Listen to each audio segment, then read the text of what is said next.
And a pleasant good morning to you all. I'm Shep Stewart, SOV Financial Reporter. Today we will be talking about missions, like those things Tom Cruise is always risking his life on, but entirely different.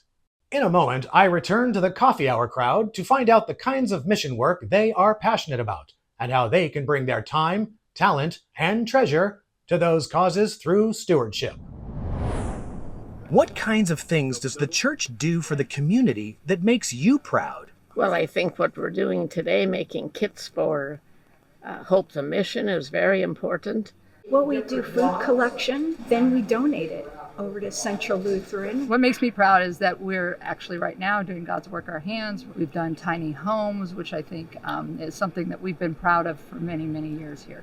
Which is just amazing when you think about it. That's people that have shelter and a place to lay their head at the end of the day that's not out on the streets. I love the outreach part of it. I love helping those that feel like they aren't able to help themselves and helping them realize that they can be a part of the community as well. It's coming out to the community and helping and being there and giving the support that people need in this world, especially the way the world's becoming. We need to come closer to Christ. What charity movement are you passionate about? I think it's important that we have no-kill animal shelters. Shepherd of the Valley. The other one I love to support is World Vision. I've always given to Lutheran World Relief, Lutheran World Hunger, Lutheran Social Services, because I think it helps in our community and in the world at large. I would say our preschool. We're reaching families that are really unchurched. And although they may not be coming to church, I think they feel our passion for them and our love for God and the world. At this point, it's anything that God's involved and it's helping people, that if I can help out, I will.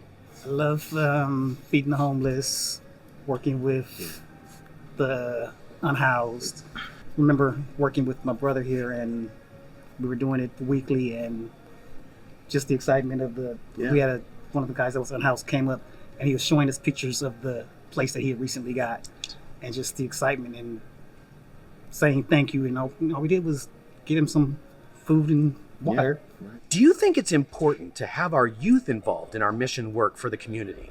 Youth is very important. That's our future. If we don't concentrate on the youth, it's not going to continue. We need our youth.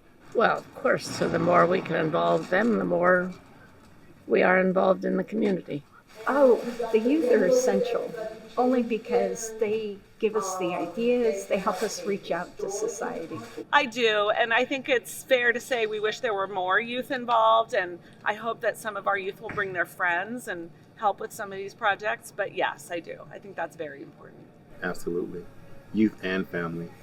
All parts of the family, not just youth, but literally all the way up to seasoned saints, because churches are made up of this amazing community that literally go from 0 to whenever they see Jesus. And so all parts are important, and youth are definitely important. When in your life did you feel the most involved or connected to the concerns and needs of your community or the world? I think actually I felt most connected when my children were babies, and we decided to take a few of us, put it together, and hang out in Founders Hall and start a worship service, and that grew and grew and grew. Well, I was a teacher for 44 years, and I felt that I've made a big impact on many, many children, hopefully a lot more than I'll ever know.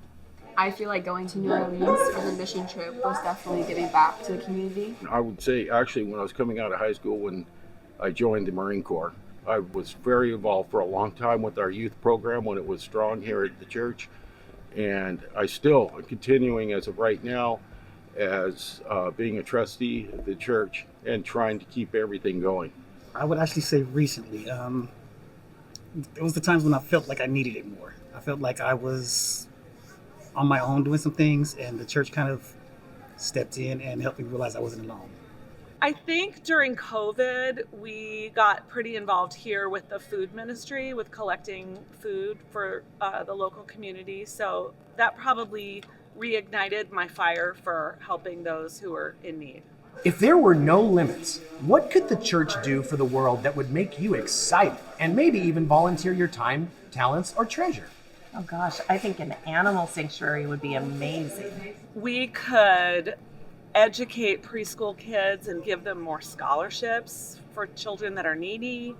Well, just help the people in all countries that need food, shelter, friends.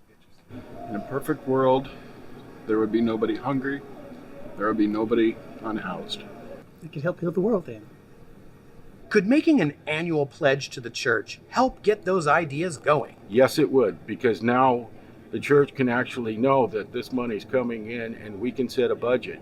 And through that budget, we could keep this church going. If we make a pledge and keep that pledge, I'm sure that it makes a difference. Sometimes when people see other people giving, they give as well. And then sometimes people give even beyond that.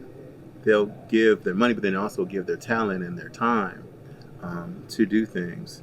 And next thing you know, something that to me started off as black and white then goes into living color. Absolutely. When we have resources, we can think and plan and dream and figure out what we want to do. Well, there you have it. The variety of mission work our congregants are passionate about is inspiring and hopeful. With a successful stewardship campaign, the sky's the limit. And that should make us all feel like we have the power to make the world, through our church, a little bit better. No! Butterfly! Oh, that butterfly makes me so mad. Thank you for joining us today. I'm Shep Stewart, and I'll see you next time. And that butterfly. This has been an SOV Stewardship Moment with Shep Stewart.